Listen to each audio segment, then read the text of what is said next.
Good morning.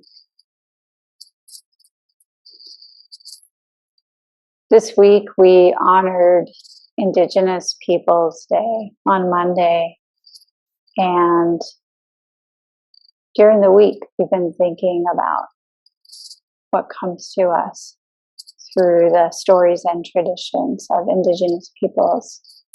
Just such a big word, so broad, because there are so many different cultures all blended together under our feet in this land that we live on at this time. But today I wanted to start off with words from a Lakota elder.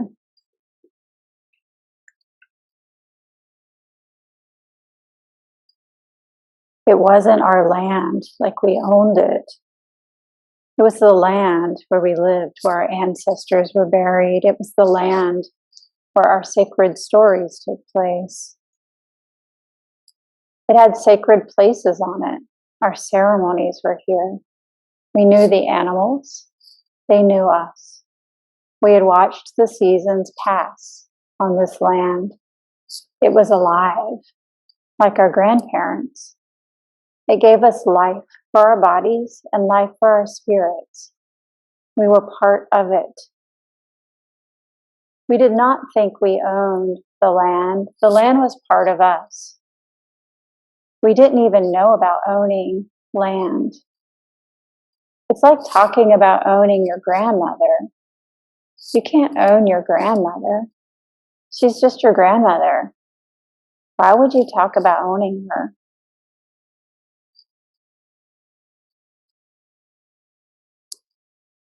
This is where we'll start today.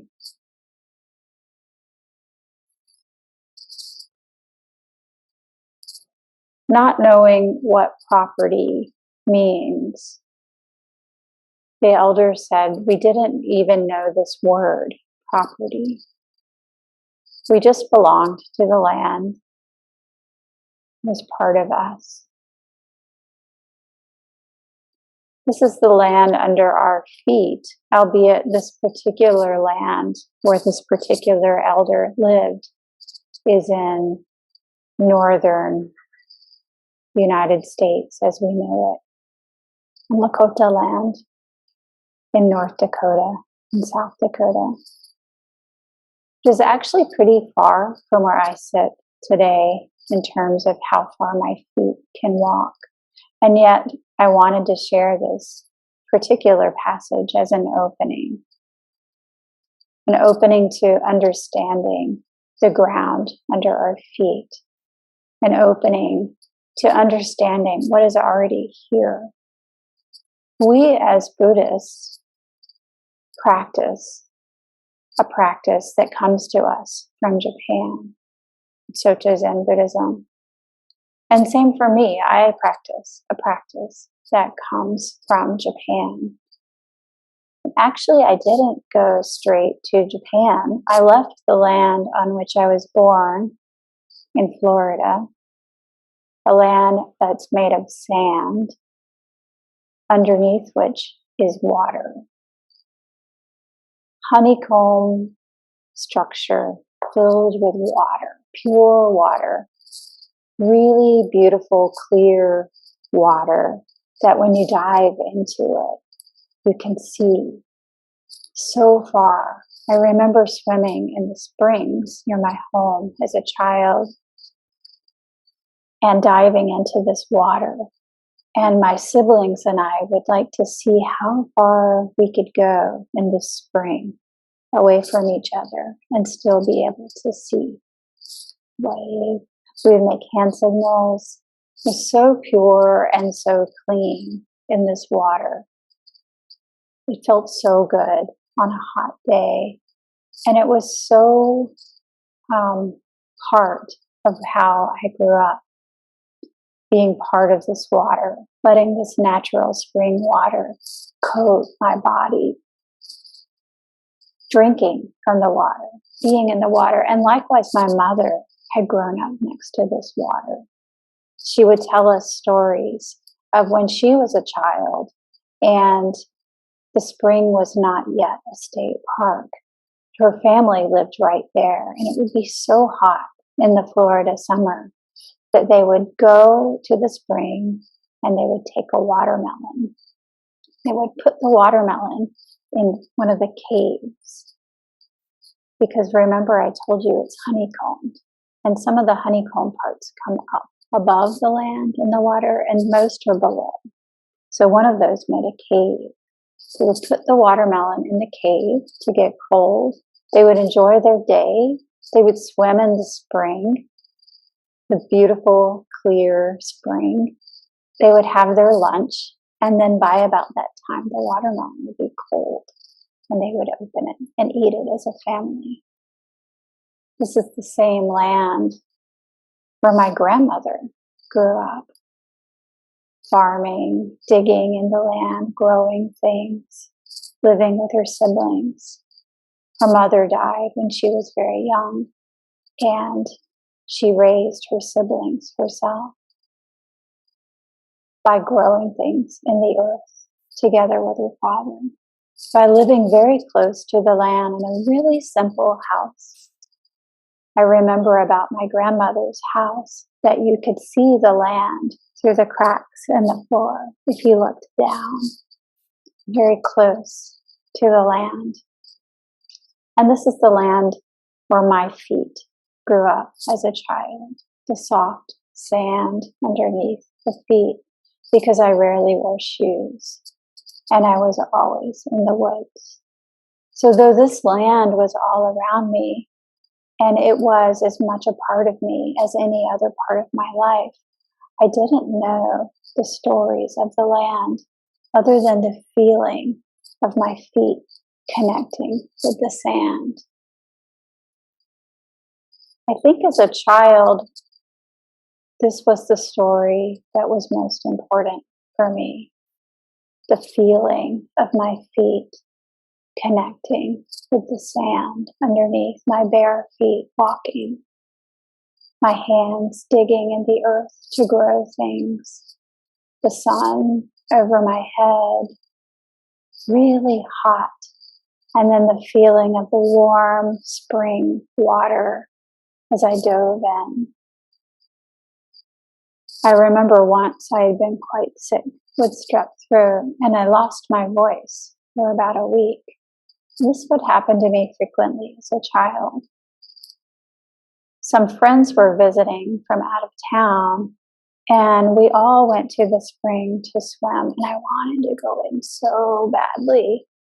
I needed to go in that water. I felt it so strongly pulling me, so I sat on the edge where I'd been told to sit and just looked at it, And finally my mother who had grown up swimming in this water said, okay, you can go in. I dove in and swam, and it was so refreshing and wonderful and beautiful and clean. And when I emerged from the water, you had to crawl up some of those limestone rocks to get out. My mother asked, how was it? And I said, my voice had come back, just like that. This is the land under my feet.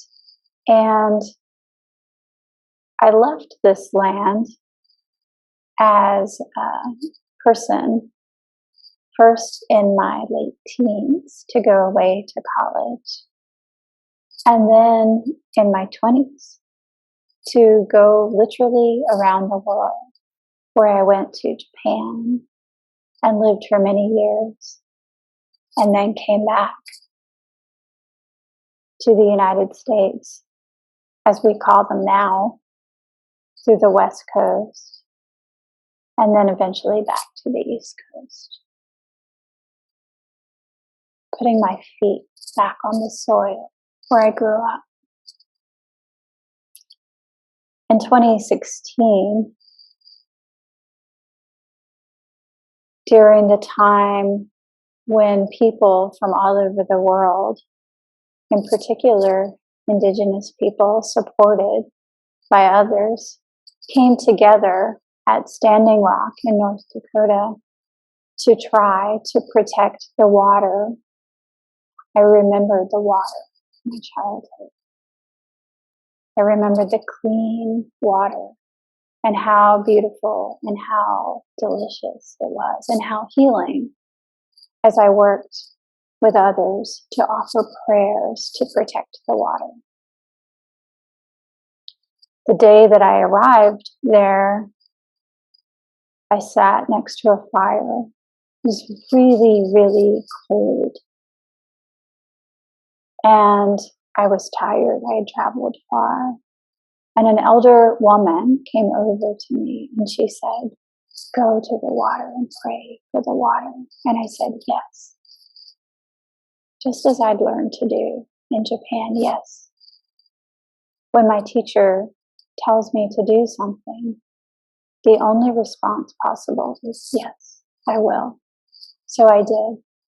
Even though I'd already prayed for the water, just before I sat down by that nice warm fire, I got up again and I went to the river, to the water, and I prayed for the water with all of my heart in the way that I knew best, which was the way that my teacher had taught me in Japan, by offering a dharani of protection, by offering chants, by offering my heart, and by really connecting with the water and feeling how the water and I were so one.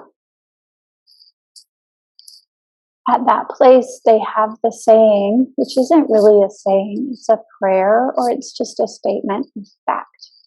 Water is life.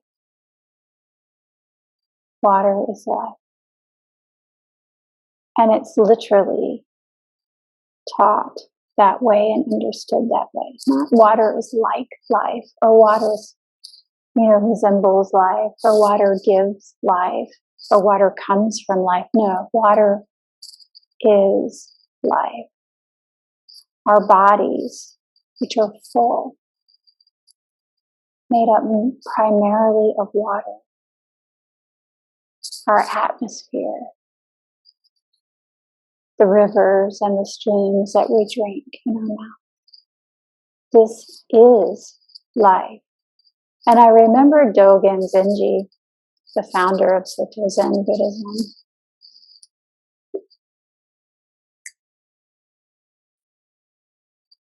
speaking of water.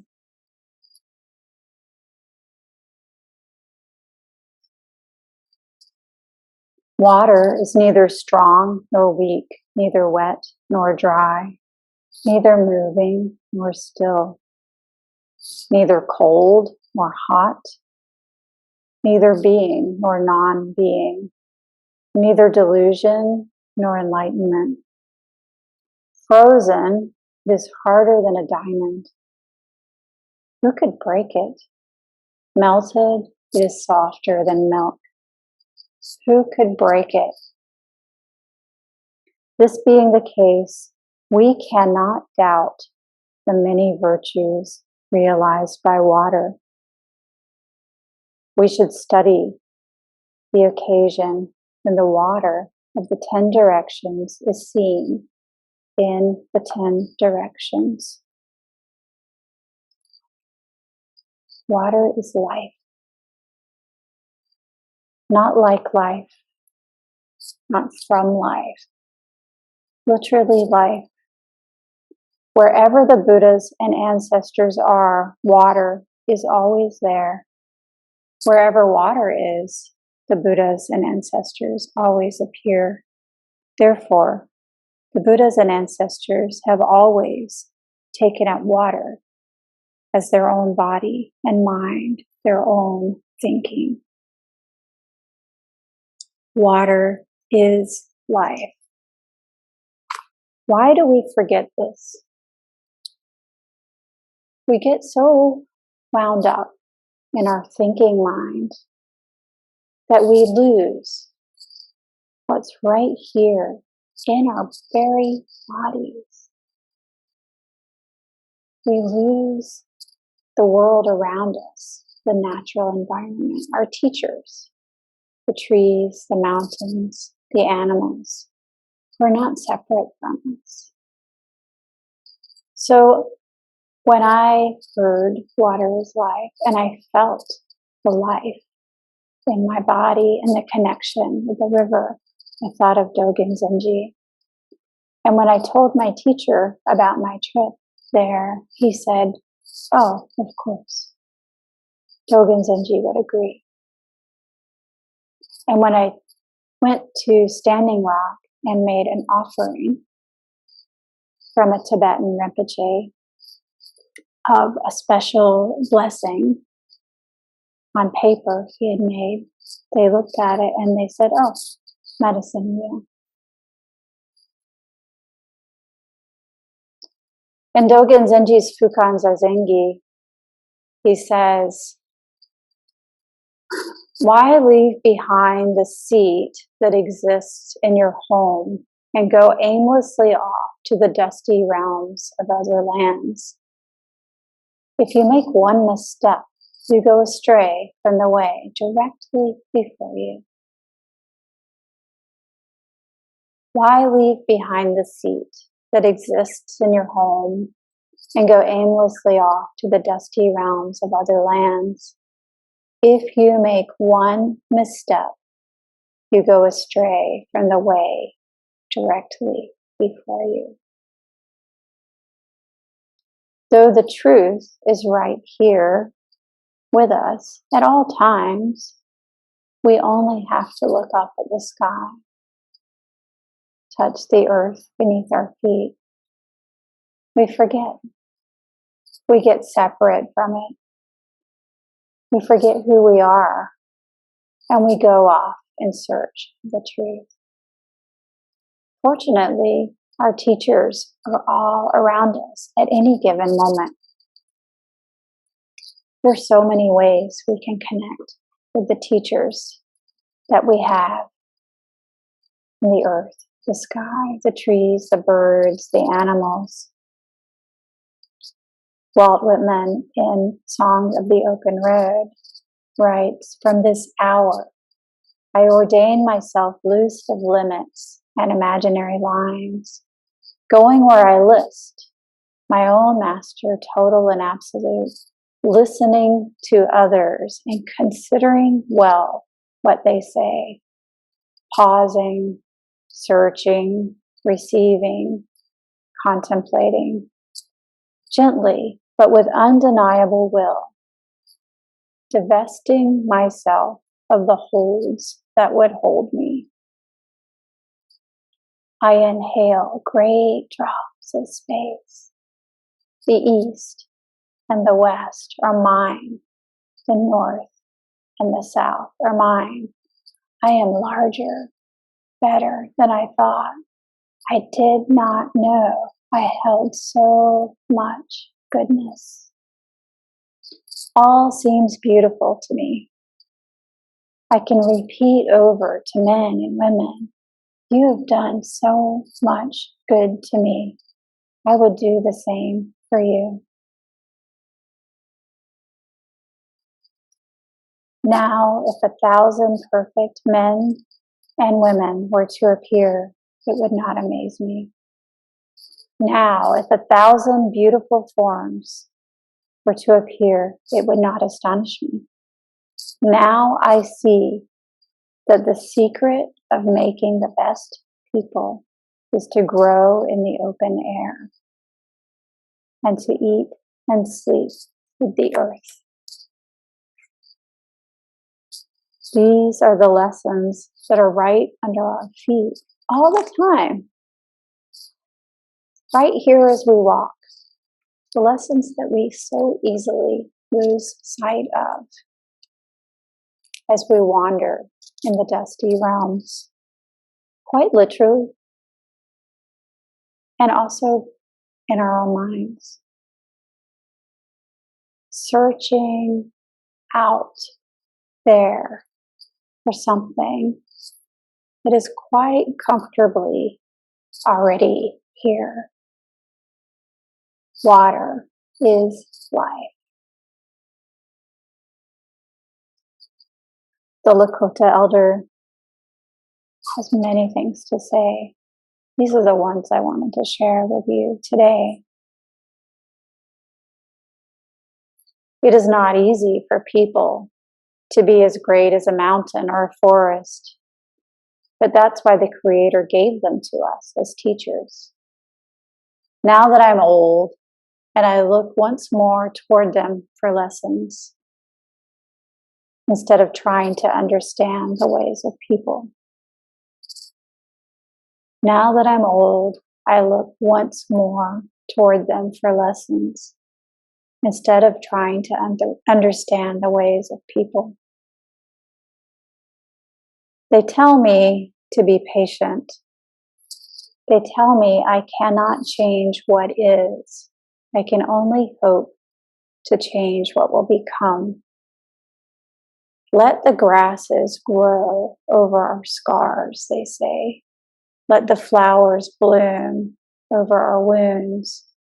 If the forest can survive the murder of all her children and rise again once more in beauty, should I not too be able to survive the murder of my people and once again raise my heart toward the sun?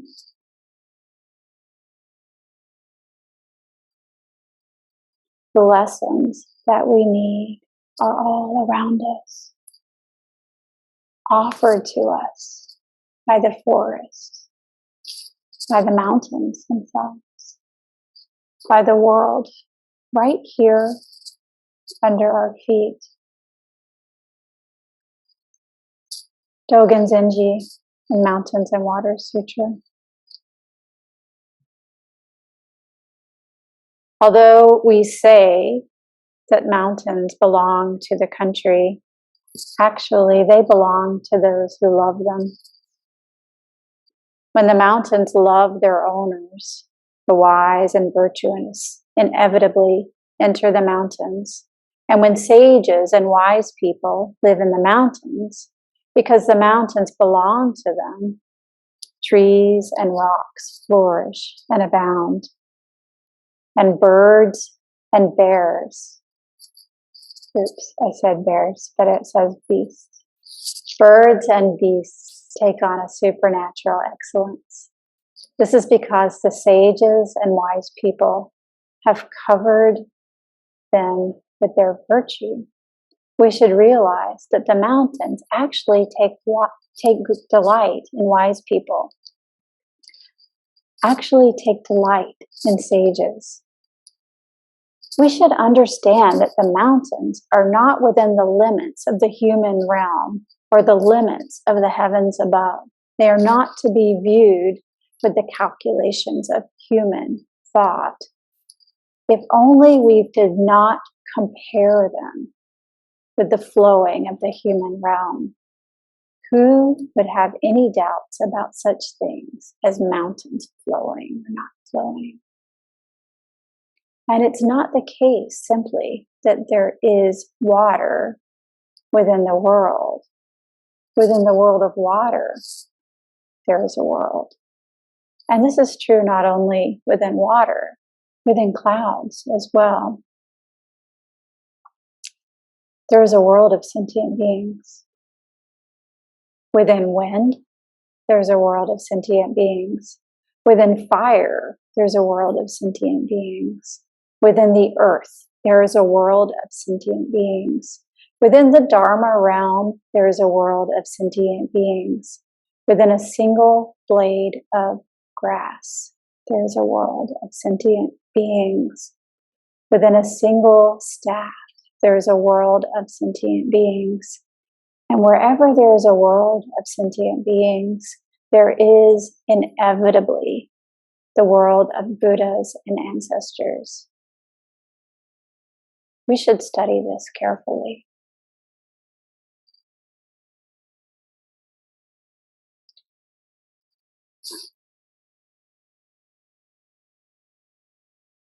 In the thorough study of a single drop of water, the entirety of the 10,000 things is instantly realized. These are the lessons that are right under our feet and have always been here.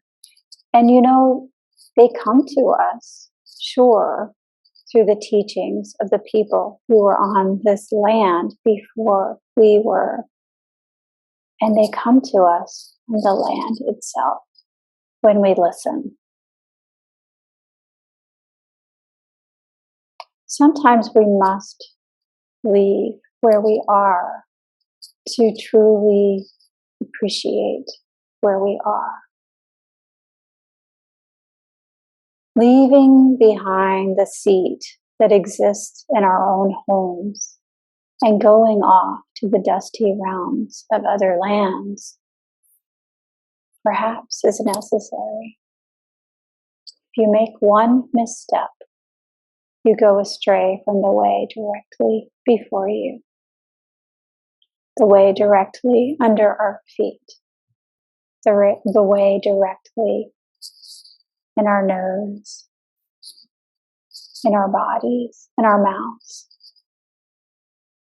Freely available if we listen, if we really listen, if we open not just our ears, but our hearts, if we open every pore on our body to the truth of the world around us, rocks, trees, land, earth.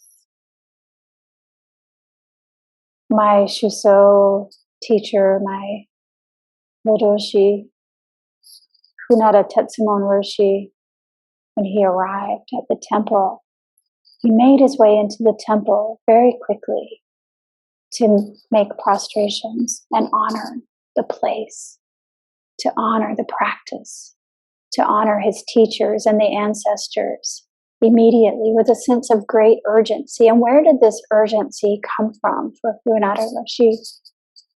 He was old. At that time, he was 91 years old. And he said, I realize I'm an old man. And now that I'm old, I understand very clearly that even the smallest stone will outlive me.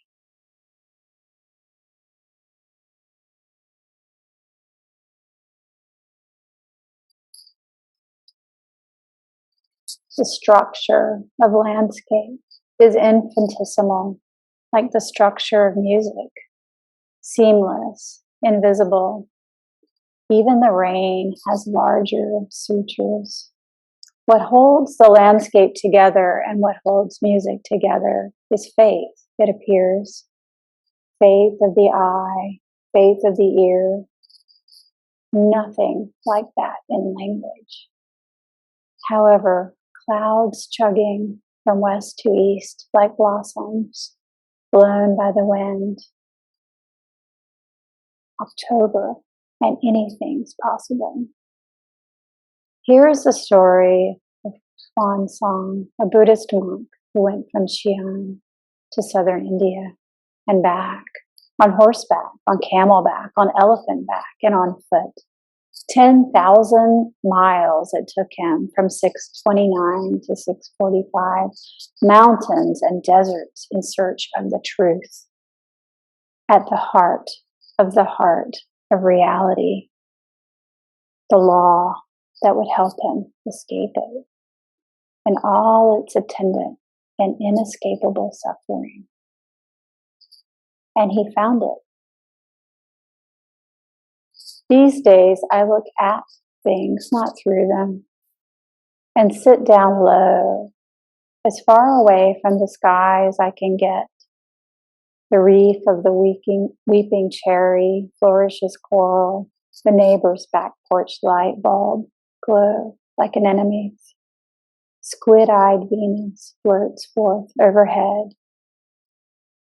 This is the half hour, half light, half dark, when everything starts to shine out. And aphorisms skulk in the trees, their wings folded back, their heads bowed. Every true poem is a spark and aspires to the condition of the original fire arising out of emptiness. And it is that same emptiness it wants to reignite. That same engendering it wants to be re-engendered by. Shooting stars. This is Charles, right? The poet speaking of our teachers. The stars, the sky, the earth, the wind, the blossoms. Why leave behind the seed that exists in your own home and go aimlessly off to the dusty realms of other lands? If you make one misstep, you go astray from the way directly before you. So in this way, today, honoring Indigenous Peoples Day, I want to honor those who came before us on this land, the teachings, the understandings, the wisdom. It's right here under our feet for us, we Buddhists, who think our tradition comes from over there. What we need is right here, right now. This is the Dharma of trees, the Dharma of the sky above, the Dharma of the air and the wind, freely available, always.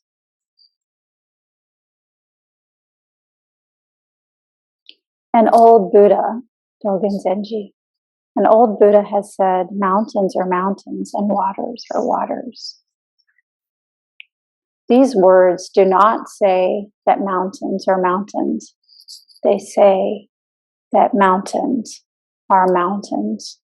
Therefore, we should thoroughly study these mountains.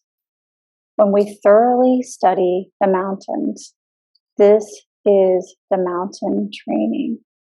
Such mountains and waters themselves become wise, become sages.